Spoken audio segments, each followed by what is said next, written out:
మాతృదేవోభవ, పితృదేవోభవ. నేను మీ శ్రీధర్.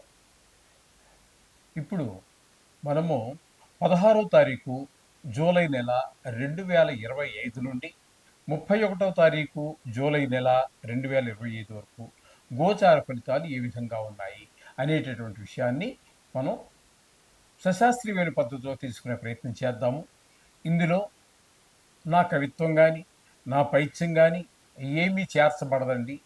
కేవలము శాస్త్రము ఎంతవరకు చెప్పబడిందో అంతవరకు మాత్రమే చెబుతాను.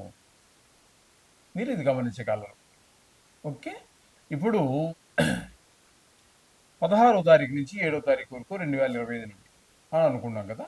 ఇప్పుడు ఈ 15 రోజుల పక్ష ఫలితాలు వృశ్చిక రాశి వారికి 16వ తారీఖు 7వ నెల 2025 నుండి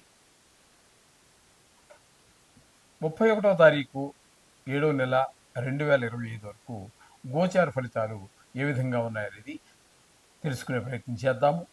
ఇక్కడ వృశ్చిక రాశి వారికి చతుర్థ స్థానంలో రాహుగ్రహ సంచారం జరుగుతున్నదండి. రాహుగ్రహ సంచారం చతుర్థంలో ఉండటం వల్ల అంత పరిణామములు కలగవు, శుభ ఫలితములు కలగవు. అక్కడ ఏంటంటే దీన్ని సుఖస్థానం అని అంటారు, మాతృస్థానం అంటారు.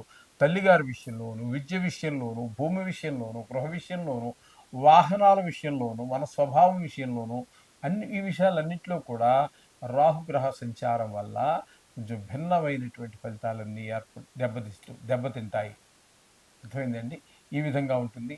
అంచేత రాహు మూలంగా మనకి విషక్రిములైనటువంటి ఈ దోమలు, బొద్దింకలు, తేళ్ళు, జెరులు, బల్లులు ఇట్లాంటి వాటి వల్ల కూడా కొంత చికాకు కలిగించేటువంటి వ్యవహారంగా కనిపిస్తుంది. ఇకపోతే పంచమ స్థానంలో శని యొక్క సంచారం.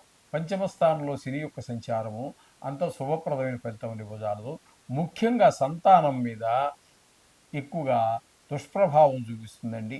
వీరికి చదువు మీద శ్రద్ధ తగ్గటము, ఆటల మీద శ్రద్ధ పెరిగిపోవటం, బుద్ధి బలం ఉపయోగించకపోవటము, ఎక్కువగా స్నేహాలు చెడ్డవారితో స్నేహించేయటము, అలాగే వివేకంగా ఆలోచించకుండా ఏది పడితే అదే ఏ పని ఆ నిమిషానికి ఏ పని చేద్దామంటే ఆ పని చేసుకుంటూ పోవటం, ఇలాంటివన్నీ కూడా జరిగే అవకాశం పంచమ స్థానంలో శని ప్రభావం వల్ల జరుగుతూ ఉంటాయి. ఇకపోతే 7వ స్థానంలో శుక్రగ్రహం యొక్క సంచారం జరుగుతోందండి. 7వ స్థానంలో శుక్రగ్రహ సంచారం శుభ ఫలితములను ఇవ్వజాలదు. ముఖ్యంగా భార్యాభర్తల మధ్యన కొంచెం ఎడబాటు లేకపోతే తొందరపాటు ఏదో జరుగుతుంటే కీచులాడుకోవటం లాంటివి జరిగే అవకాశం ఉన్నది. అట్లాగే భాగస్వామ్యంలో వ్యాపారం చేసే వారి మధ్యన కూడా కొంత ఇబ్బందికరమైనటువంటి పరిస్థితులు, భావాల్లో భేదం ఇట్లాంటివన్నీ కూడా వచ్చేటువంటి అవకాశం ఉంటుంది. వీరు సినిమా రంగంలో ఉన్నటువంటి వారికి, టీవీ రంగంలో ఉన్నటువంటి వారికి అనుకూలమైన కాలము కాదు. అలాగే షేర్ మార్కెట్ అనేటటువంటి దాని దగ్గరికి వెళ్ళవద్దు. అది కొంచెం మీకు అనుకూలమైన పరిస్థితి కాదు కాబట్టి 7వ స్థానంలో ఉన్నప్పుడు షేర్ మార్కెట్లో పెట్టుబడి మాత్రం పెట్టమాకండి.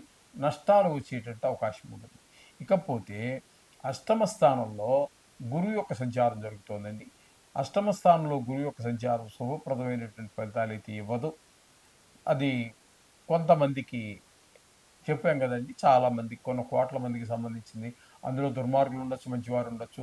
ఆ దుర్మార్గులకైతే రాజదండన పడే అవకాశం ఉంటుంది. కొంతమందికి కళత్ర పీడ జరిగే అవకాశం ఉంటుంది. పెద్ద దుఃఖం వచ్చేటువంటి అవకాశం ఉంటుంది. హఠాత్తుగా ధన నష్టం వచ్చే అవకాశం ఉంటుంది. అవమానాలు పొందేటువంటి పరాభవాలు ఎదుర్కోవాల్సి వస్తుంది. ఈ విధమైన పరిస్థితులన్నీ కూడా అష్టమ స్థానంలో గురువు వల్ల ఏర్పడుతూ ఉంటాయి.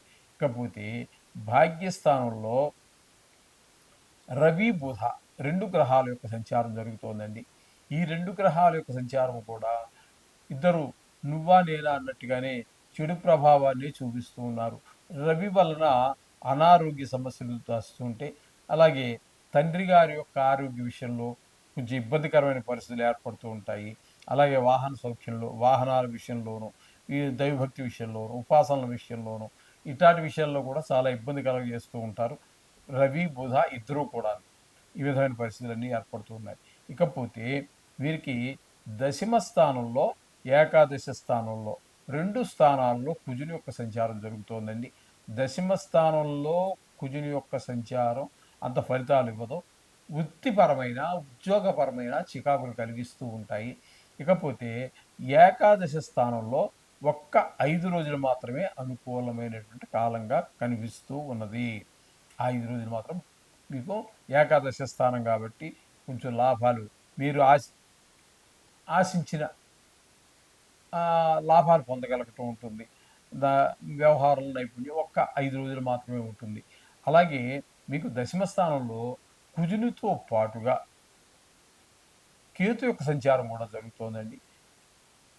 ఈయన కూడా రవిలాగనే అనుకూలమైన ఫలితాలు లేవు, ప్రతికూలమైన ఫలితాలు. చెప్పాలి అన్నట్టయితే వీరికి కుజుడే కొద్ది రోజులు ఒక 5 రోజులు మాత్రం అనుకూలంగా ఉన్నది. మిగతా అన్ని గ్రహాలు కూడా ప్రతికూలమైన ఫలితాలే ఉన్నాయి. కాబట్టి ఈ 15 రోజులు కూడా వృశ్చిక రాశి వారు చాలా జాగ్రత్తగా ఉండవలసిన సమయము. ఓకేనండి. ఒక్క గ్రహం మాత్రమే, అది కూడా 15 రోజుల్లో ఒక 5 రోజులు అనుకూలంగా ఉంది. మిగతా ఏ గ్రహము వీరికి అనుకూలంగా లేని కారణంగా ధనం ఖర్చు పెట్టే విషయంలోను, మాట మాట్లాడేటప్పుడు ఏ పని చేసినా ఒకటికి 2 సార్లు ఆలోచించి, నిదానించి, తెలివి ఉపయోగించి చెయ్యండి. ఎవరికి హామీలు, గీమీలు ఉండవద్దు.